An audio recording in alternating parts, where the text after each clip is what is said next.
Et bonjour à tous et bienvenue sur la chaîne Dodan Lorcana, j'espère que vous allez bien, moi ça va extrêmement bien et on se retrouve aujourd'hui pour une petite pépite signée Edmond Chiu. Alors au demeurant, Edmond Chiu c'est tout simplement le grand gagnant des championnats américains, il avait également fini premier à un Lorcana Challenge aux Amériques, donc je pense que c'est le seul joueur au monde à avoir eu 2 invitations pour les Worlds. C'est tout simplement incroyable, tout comme la decklist qu'il nous propose dans une bicolorité qui a le vent en poupe. Mais avant de passer à la decklist, je vous rappelle que vous pouvez d'ores et déjà liker, commenter et partager la vidéo, voire vous abonner à la chaîne pour ne pas rater les prochaines. On remercie Oupi, le sponsor boutique de la chaîne que vous retrouverez du côté de Salange dans le 74 ou bien sur leur site internet oupi.eu. Si vous aimez leur canal et TCG et le jeu de société, foncez en description, vous retrouverez le lien vers leur site internet, le lien vers mon Instagram, le lien évidemment vers la decklist ainsi que le lien vers le Discord Alter Ego. N'hésitez pas à nous rejoindre dessus, plus on est de fous, plus on rit, et on passe tout de suite à cette petite merveille, une merveille violet-bleu. Alors c'est un deck qui fonctionne très bien en ce moment et lui il a choisi de le polariser contre le rouge, et pour ce faire, par rapport au decklist un petit peu classique, il a choisi d'enlever les qui trouvent garde et de les remplacer par des Tamatoa qui sont d'après lui mieux équilibrés par rapport en termes de gain de l'or et de pioche par rapport au qui trouve garde. Il a aussi enlevé, vous l'avez certainement vu tout de suite, tout le package Merlin Mime, à savoir le Merlin Chèvre, le Merlin Crabe et Madame Mime Renard, qui vous permettait d'avoir des cartes à boons et d'avoir toute cette mécanique un peu propre ou violet. Lui il a préféré remplacer par des Let It Go et surtout par des manoirs de Picsou et des châteaux de la reine. S'il a fait ce choix là, c'est tout simplement pour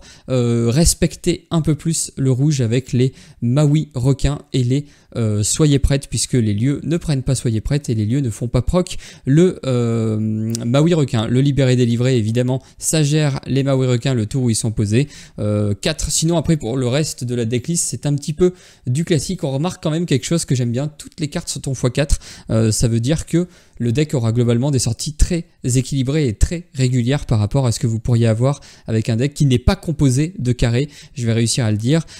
Évidemment la sortie que l'on veut avec ce deck là c'est tour 1 on veut une glace à l'eau, on en joue évidemment 4, même s'il n'y a plus de Faversham c'est pas très grave. Tour 1 toujours, on veut sacrifier la glace à l'eau après avoir pioché pour jouer une belle apprentie inventrice, donc la nouvelle carte qui a fait beaucoup de bruit, puisque je vous le rappelle si vous ne la connaissez pas, c'est une 3-3 pour 3 en Crable en bleu, killer pour 1. Durant votre tour, vous pouvez choisir un de vos objets et le bannir pour jouer ce personnage gratuitement. Du coup c'est évident, on pose la glace à l'eau, on bannit la glace à l'eau en jouant la belle, et au tour 1 on a une 3-3, ça peut faire évidemment très peur. La suite de la main que l'on veut au début c'est évidemment Mes Amis de l'au-delà, piocher 2 cartes, on peut le chanter avec la belle, donc c'est tout simplement très fort. Et pour compléter le tour 2, quoi de mieux qu'un petit outil de rampe typo ou voguer sur la mer Azurite. J'ai une petite préférence pour voguer contre les match-up rouges, puisque vous allez piocher et vous allez pouvoir ancrer une deuxième fois. Par contre si vous avez besoin d'avoir une présence sur le board, il faut peut-être plutôt se diriger vers un typo fils en croissance, et surtout si vous avez de quoi piocher dans les mains, par exemple si vous avez fait un Mes Amis de l'au-delà avec votre belle, le typo sera moins problématique que si vous n'avez pas Mes Amis de l'au-delà. Évidemment le typo il va chercher une carte dans votre main. Sinon après, en gros, là, si on fait tout ça, on arrive au tour 4, enfin au tour 3 avec 4 d'encre, et c'est sans doute le moment idéal pour jouer un manoir ou un château de la reine. Alors le manoir est pas mal dans tout le temps. Le château de la reine n'a que 7 de volonté, mais par contre il vous fera piocher si vous arrivez à mettre des personnages dessus, donc c'est un petit peu un choix d'équilibriste entre je pioche ou je m'assure de la présence sur le board. Sinon ensuite, donc logiquement, vous n'avez pas de créature qui coûte 3, enfin hormis la belle, mais ça compte pas vraiment. Vous avez des chansons, mais ça ne compte pas vraiment non plus. Vous n'avez pas de vrai tour 3, puisque le but, ça va être de ramper au tour 2 pour arriver tout de suite à vos tours 4, à savoir vos lieux. Et sinon, si jamais vous n'avez pas de lieu ou si vous avez un autre plan de jeu en tête, vous allez évidemment pouvoir compter sur vos génies vœux exaucés pour piocher un petit peu. Les Yago, si jamais l'adversaire a un board assez menaçant, attention tout de même, hein, il a dissipation, donc ça peut vite être un pétard mouillé. C'est tout ce que vous avez en tour 4, et ensuite les tours 5, vous allez avoir évidemment la Elsa, pour très pratique pour reprendre le board et pour aller chasser les diablos adverses. Ce deck aussi se comporte très bien contre le vert puisque vous avez des Elsa, vous avez pas mal de quoi en fait aller gérer les diablos adverses et l'empêcher un petit peu cette mécanique de pioche de s'installer. On jouait également 4 belles mystiques accomplies. Alors elle c'est intéressant parce qu'il ne faut pas oublier qu'elle s'altère pour 3 sur votre petite belle, donc vous pouvez très vite altérer la belle et pourquoi pas si l'adversaire a une sortie un peu aggro, vous pouvez très bien prendre un trade avec belle, altérer belle mystique accomplie dessus au tour 3, donc juste le tour pas longtemps, enfin très tôt dans la partie, et déplacer par exemple 2 dégâts que la belle aurait pris sur un autre personnage pour aller, pourquoi pas, faire du 2 pour 1 en un seul tour et avoir une belle flambant neuve qui n'a plus de dégâts sur elle, donc ça peut être très intéressant. Évidemment plus tard dans la partie elle enlève quand même 3 points de dégâts à un personnage, donc ça peut vous permettre de soigner un génie, un Yago, enfin tous vos autres personnages globalement. 4 Gaston, on veut des personnages qui lore assez fort, c'est pour ça qu'on joue par exemple pas les visions du futur ou développe ton cerveau, on va préférer jouer un Gaston qui lui, bon coup de 6 et non ancrable, est une 4-4, c'est quand même un body assez intéressant et il lore surtout pour 3 et il vous permet de regarder les 3 premières cartes de votre pioche et de remettre l'une d'elles dans votre main, le reste sous votre pioche. 4 Tamatoa, comme je l'ai dit tout à l'heure, c'est plus stable que les qui trouve garde, pardon, puisque vous allez avoir, enfin c'est plus équilibré par rapport à qui trouve garde, puisque lorsque vous allez le jouer, vous allez potentiellement récupérer des outils de pioche, mais surtout vous allez mettre une 4-5 qui lord 2, donc c'est toujours utile. 4 Hades, conspirateur infernal, une carte qui est là depuis le set 1 et qui se fait une place dans la méta maintenant, sans doute grâce à l'avènement du bleu-violet, une 3-6 pour 7 non ancrable qui lord 2, et lorsque vous le jouez vous allez pouvoir mettre en encre une carte de personnage adverse et le placer face cachée dans la réserve d'encre de son propriétaire. 4 libérés délivrés, pareil pour gérer un petit peu, et je crois qu'on a fait le tour. 12 non ancrables, une decklist vraiment très agréable à jouer. Faut pas hésiter vraiment à mulligan assez agressivement pour trouver vos belles, surtout pour trouver vos outils de rampe T2, donc Voguer, Typo. Évidemment si vous avez glace à l'eau, gardez-la en main. Si vous avez belle, pourquoi pas tenter de la garder pour trouver une glace à l'eau, et voilà, et après la partie se déroule normalement très bien. On va passer tout de suite sur Inktable. On va commencer tout de suite contre le rouge-bleu qu'on va mettre en contrôle, c'est déjà fait, et on va lancer la partie. Donc on est normalement premier joueur, c'est une bonne nouvelle. En main de départ, on veut évidemment, la meilleure sortie c'est d'avoir Popsicle, belle, et d'avoir de quoi ramper juste derrière, et si vraiment on veut la sortie parfaite, il nous faut belle, il nous faut mes amis de l'au-delà et une Popsicle, et là normalement on a et de quoi ramper, et là on a une partie fantastique qui nous attend. Alors contre rouge-bleu, la clé c'est évidemment de jouer assez rapidement les lieux, et d'avoir du follow-up derrière en pouvant gérer un petit peu le board adverse avec des let it go ou des choses comme ça. Ce qui nous sert un petit peu moins, je pense que c'est les Elsa. Les Elsa elles sont plus là pour aller embêter les diablos adverses, ou pour les match-up violets, pour avoir, là c'est très bien. Par contre on a de la rampe au T2, alors c'est pas la meilleure rampe, on préfère évidemment avoir Voguer que Typo, puisque Typo nous vide un petit peu la main, mais c'est pas très grave. Le Tamatoa pour l'instant, j'ai envie de dire qu'il n'est pas très utile, étant donné qu'on n'a pas beaucoup d'objets à remonter, on n'en aurait qu'un. On va plutôt jouer le Typo, et on va, je pense qu'on va se débarrasser du Gaston, et on va passer. En face, il n'a rien fait T1, est-ce qu'il va rien faire T2? Donc là, il a ancré un Maui, ça c'est une bonne nouvelle. Il a réussi à ramper, et il a ancré un Tamatoa. Donc là, nous, on va tout de suite poser un lieu pour l'embêter. Quoique, on a de la pioche ici. Est-ce qu'on préfère la pioche avec Queen Castle au risque de se prendre... Après, on a Let It Go pour protéger. Je pense qu'on va plutôt jouer Queen Castle à la place de Manoir. Ou alors, est-ce que tant pis pour la pioche et on espère vraiment piocher via le Queen Castle. Après, on a le génie. Non, je pense plutôt qu'on va garder. On va faire tour 4 ça. Tour 5, on va jouer ça. On va partir à l'aventure. Bon, on veut pas qu'il meure, on veut qu'il rentre dans le château pour nous permettre de piocher et de se refaire la main. C'est un petit peu la clé. Là, évidemment, s'il pose des cartes pénibles, normalement, on aura de quoi le gérer avec le Let It Go. Donc ça, c'est pas mal. Là, on commence tout de suite à prendre du lore. On a encore un génie. Par contre, on n'a pas ce qu'il faut en termes de de cartes. On aurait préféré une carte non ancrable. Tant pis, on va retarder un petit peu le play du deuxième château. Là, il faut absolument qu'on ancre et qu'on déplace le typo dans le château, je pense. J'ai l'impression que malheureusement, le manoir doit partir et on piochera... on va plutôt bouger du coup le génie et on va partir à l'aventure avec le typo. Idéalement, il faut qu'il survive un tour, le château. Donc là, il pourrait avoir un Maui. Il a un Let It Go. Il va nous empêcher de piocher. Mais il nous empêchera pas de prendre du lore. On a la belle. On va commencer par jouer la pioche pour voir ce qu'on trouve. On a le manoir qu'on voulait tout à l'heure. Il y a moyen qu'on le joue. Qu'on déplace lui ici. Et enfin qu'on joue la belle avec un coup alternatif. Et qu'on passe. Alors là maintenant, on a un setup assez violent contre le rouge. Il va avoir du mal à se défaire des doubles lieux. Ça va l'aurer passivement. Bi-prepare, c'est pas grave. Notre setup, il est fait pour résister au bi-prepare avec tous les lieux qu'on a. Vous voyez, il a reset le board, mais on continue de prendre du lore. Donc on avance vers notre objectif. Là, on va commencer par jouer le génie, voir un petit peu ce qu'on pioche. Je pense qu'on va ancrer... ancrer le Yago et on va bouger le génie ici et on va passer.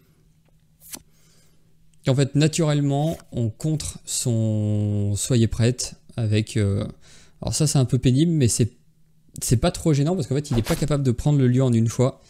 Donc nous, là, on va piocher et on va pouvoir tout simplement libérer des livrets sur son Maui. Et en fait, ça va sûrement être... oh là, en plus, on a même autre chose. On va le jouer comme ça, je pense. On va lui enlever ça. On va partir à l'aventure. Et il nous reste que 2. C'est dommage, si on avait un peu mieux ancré, on aurait pu jouer un autre château. Mais voilà, là la partie est pliée. Parce qu'il ne pourra pas gérer toutes nos menaces. Et on a juste gagné très très vite contre bleu-rouge. Le deck est vraiment fait pour ça. On va maintenant tenter contre l'autre deck, ce deck prédate, c'est évidemment le rouge-violet. Le rouge globalement est la cible prioritaire de ce deck. Donc là, qu'est-ce qu'on veut garder? On pourrait essayer de garder un MacDuck, mais contre le rouge-violet, c'est un peu plus compliqué. Par contre, on veut de la rampe, on veut des belles au début. Donc là, on va, je pense, hard mulligan pour essayer de trouver des choses. On a de la rampe, on a de la pioche. On va pouvoir jouer très vite un Queen Castle et follow-up avec un génie et une Elsa pour protéger un petit peu le tout. J'ai l'impression que c'est pas trop mal. Le problème, c'est qu'est-ce qu'on ancre? Est-ce qu'on se dit qu'on a le temps de trouver d'autres châteaux de la reine? Ou alors est-ce qu'on doit se séparer d'une Popsicle? Ou de la Elsa? Je pense que c'est plutôt la Elsa. On veut quand même garder la pioche. On a un voguer, ça c'est très très bien. Voguer dans glace à l'eau au prochain tour. On a finalement bien fait de ne pas ancrer la glace à l'eau, je pense. Ça par contre c'est pénible, on a beaucoup de cartes non ancrables. Par contre l'avantage c'est que le typo nous sert plus forcément à quelque chose. Là il faut qu'on trouve une carte ancrable. Ah, une Popsicle. On va devoir malheureusement l'ancrer, c'est pas très grave, on en a une autre, on en a 2. Le Let It Go, ça nous servira pour plus tard et on va passer. Alors attention, il faut quand même gérer un petit peu toutes ces créatures. Évidemment, s'il joue Crabe et Madame Mime Renard, ça nous prend le château. Je pense... On a énormément de pioches. Est-ce qu'on préfère un manoir dans ce setup-là avec toute la pioche qu'on a? Ou est-ce que non, c'est quand même le Queen Castle? L'avantage c'est que s'il joue s'il joue lapin, s'il joue crabe, il peut quand même venir taper à 4 et après il pourra quand même, même nous si on fait un Let It Go. Je pense que peut-être que tout de suite le mieux c'est le manoir. Ou alors un génie. Je pense qu'on va ancrer. Alors on va tenter, on a beaucoup de pioches, on va essayer de se débarrasser entre guillemets des cartes qu'on a dans la main. Parce que les génies on va être obligé de les jouer de toute façon. Elles sont non ancrables, on va être obligé de les sortir à un moment ou l'autre. Ça c'est un peu embêtant. Ça l'est un peu moins. On a double Let It Go. Là, je pense par contre ça va être vraiment le tour du Queen Castle. Ou alors un autre génie pour commencer. On va mettre un autre génie. On va piocher deuxième Queen Castle. Je pense pas qu'on ait besoin de deux. Ah, j'aurais pu partir à l'aventure. Génie, donc là, ça pourrait être pas mal de faire un let it go. Ou alors... Ah, bah encore mieux, on a la Elsa. Je commençais à regretter de l'avoir ancré au début, finalement. Là, on va pouvoir... Est-ce qu'on défierait pas comme ça? Oh, on s'en fiche un peu. On va nettoyer le board, là. Donc là, attention, il faut surveiller un petit peu l'avancée de notre adversaire. On va pouvoir le soigner, notre board, hein, avec nos glaces à l'eau. Il faut bien qu'elle serve. Et lui, il va venir défier un Pegasus. Est-ce qu'on ancre quelque chose? En tout cas, on va venir soigner nos génies. On va soigner ce génie également. Et je pense qu'on va ancrer un let it go. Parce qu'on en veut peut-être pas 4. Par contre, le lieu, c'est sûr qu'il faut qu'on le garde. On s'en est déjà débarrassé de 2. Diablo, ça nous va. Ça accomplit rien. Génie, c'est un peu plus embêtant, mais on a de quoi aller le chercher. Ça, on pourra aller le chercher gratuitement. Là, par contre, on va jouer un lieu. En plus, c'est très bien. On a aussi le Tamatoa pour le tour d'après. Donc là, on va faire ça. On va aller défier ici. On va mettre les deux dans le lieu. Et ils vont partir à l'aventure tous les deux. On veut piocher. Faut vraiment garder ça en tête. La pioche est très très important. Et est-ce qu'on ancre quelque chose? Je pense pas. Ça nous fera piocher au prochain tour. Ça, on veut le garder si jamais il peut gérer notre Queen Castle facilement. Il chante, il est K5, deuxième génie. J'ai pas trop envie d'envoyer mes génies dans son génie. Je pense que c'est...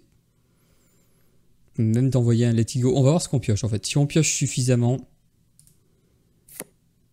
Alors peut-être qu'on... Oula, on a un autre Macduck Manor. Donc là, ça peut commencer à faire beaucoup. On peut quand même aller prendre un petit trade et quester.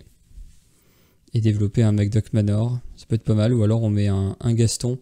Mais il est sur le tour où il peut avoir Soyez prête. Je préfère mettre un lieu. Un lieu et pourquoi pas un typo pour continuer à se développer en termes de lore, d'encre. Alors elle, par contre, elle va aller chercher son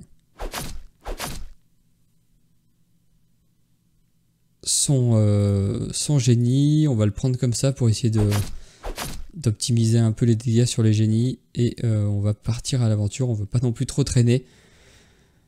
Bah là, c'est pas si mal. On a dit qu'on faisait aussi un typo pour la forme. Et je pense qu'on va se débarrasser d'un Tamatoa. On en a déjà un.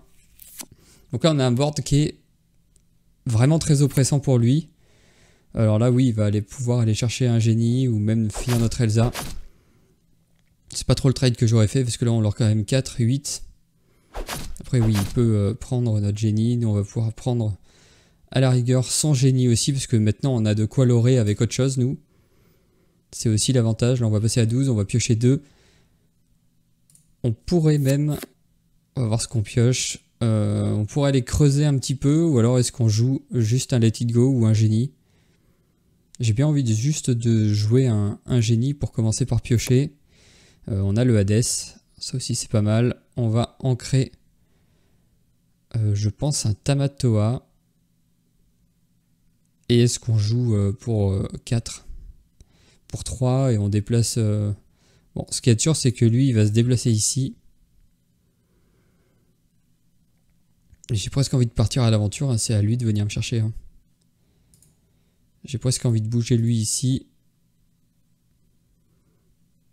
Et là, je pense qu'il faut pas trop traîner. On a 14. On peut gagner au prochain tour.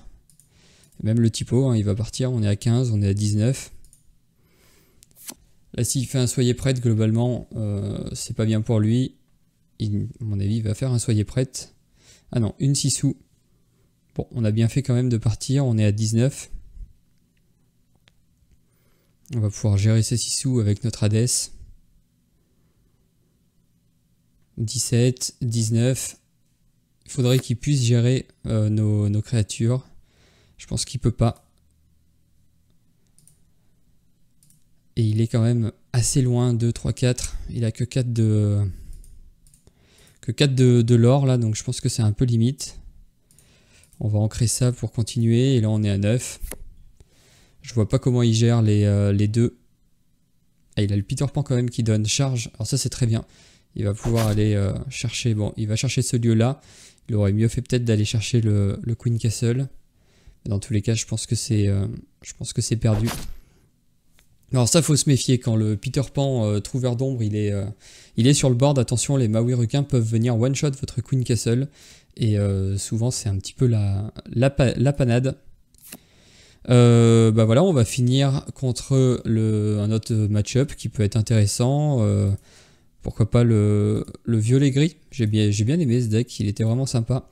Violet-gris balai, optimisé balai, qui a fait top 1 sur l'Arcanito et que je vous ai présenté dans la précédente vidéo sur la chaîne. Si vous êtes curieux, n'hésitez pas à aller voir. Là on va tout jeter sauf notre début de partie, à savoir de la pioche et de la rampe. On a presque la sortie parfaite. J'aurais préféré voguer plutôt que typo, mais c'est plutôt pas mal. On va pouvoir commencer par ancrer un Yago, vu qu'on l'a en double. On va jouer une Popsicle, ce qui va nous permettre de draw une carte. On va sacrifier la Popsicle pour jouer la belle. Et là c'est pas si mal, on a typo qu'on pourra... Fire the Cannon, ça ne dérange pas, en vrai. Elle va chanter mes amis de l'au-delà et elle aura fait globalement son boulot. Faire attention de ne pas trop se faire distancer. On n'a pas trop, on gère bien les créatures une par une, mais on gère mal un board rempli de créatures, donc il faut faire un petit peu attention. Elle va chanter. En plus, il a enlevé son balai, donc normalement elle risque rien. On a pioché des trucs sympas. On va pouvoir ancrer. Est-ce qu'on ancre un Yago ou plutôt un typo?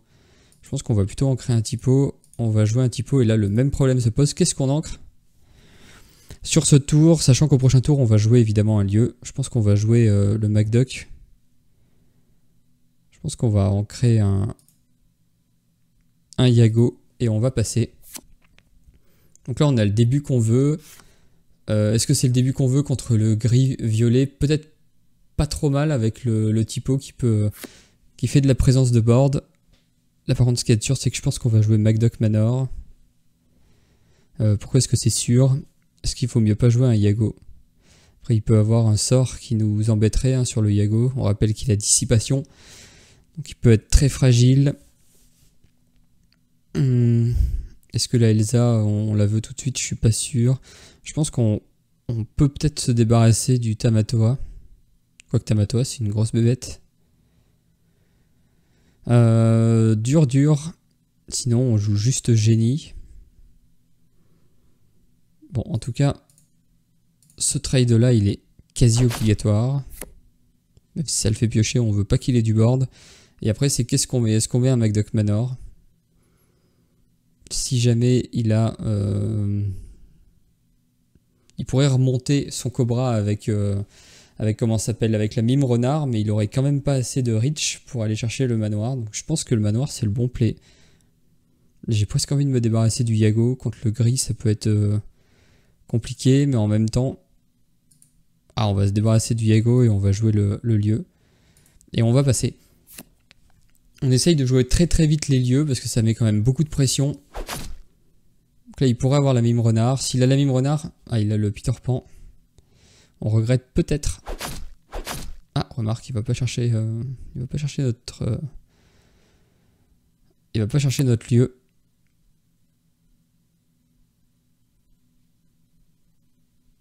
J'ai presque envie de jouer un génie. Parce que là le lieu il va pas faire un pli. Ou alors on pose L et on va chercher 2 fois. Ouais sinon on va chercher le Cobra et on protège un peu notre lieu. C'est peut-être même mieux. Je pense qu'on va ancrer lui.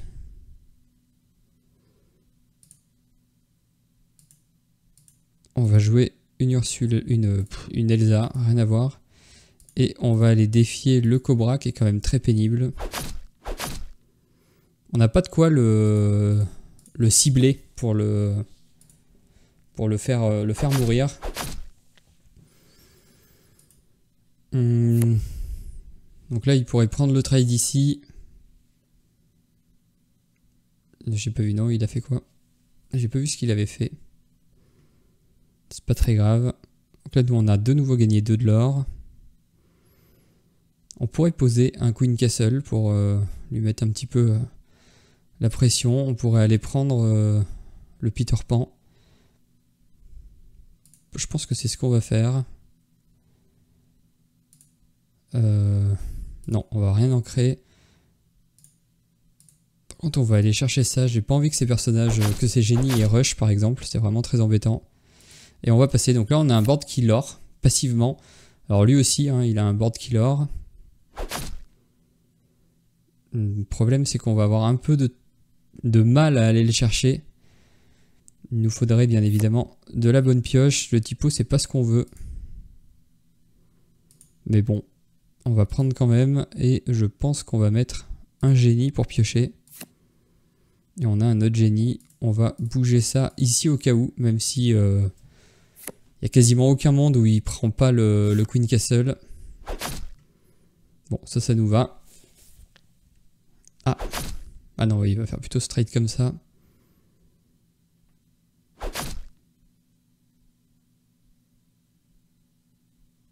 Et maintenant, la question, c'est comment est-ce qu'on s'en sort?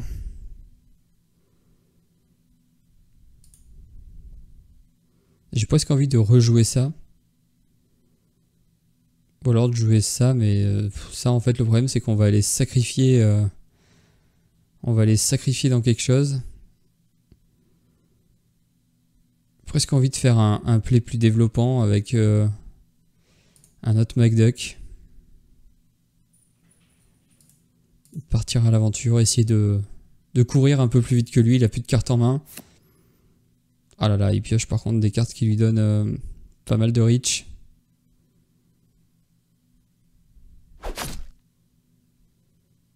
Ok. On passe à 14, 15, 16. Si on pose un autre lieu, ça peut être pas mal. Ah, on a le Hades sinon. Le Hades, ça peut nous... Est-ce que ça peut nous aider? Parce que là, lui, il va mourir.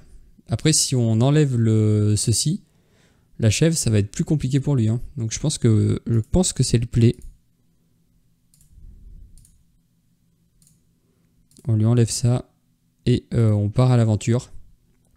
Donc là, on est virtuellement, on a gagné. Il faut qu'il gère 2 créatures. Ce qui va être globalement impossible pour lui. Et on va gagner la course. Alors je vous cache pas que contre les decks autres que rouge, je pense que cette version est vraiment techée, vraiment polarisée pour battre le rouge. Contre les autres, je pense que c'est un peu plus dur. Mais voilà, enfin en tout cas si vous attendez beaucoup de rouge dans votre méta, dans votre store championship par exemple, enfin je sais qu'il va y avoir les 7 championship, pardon, c'est mieux de le dire correctement, et que vous attendez beaucoup de rouge, je pense que cette version là peut être vraiment très très intéressante. Enfin voilà, c'est tout ce que j'avais à dire. En tout cas, j'espère que cette vidéo vous aura plu. Si c'est le cas, n'hésitez pas à liker, commenter et partager la vidéo, voire vous abonner à la chaîne pour ne pas rater les prochaines. Je vous souhaite évidemment une excellente soirée et ou une excellente journée. Tout dépendra du moment où vous choisissez de regarder cette vidéo. Allez, salut!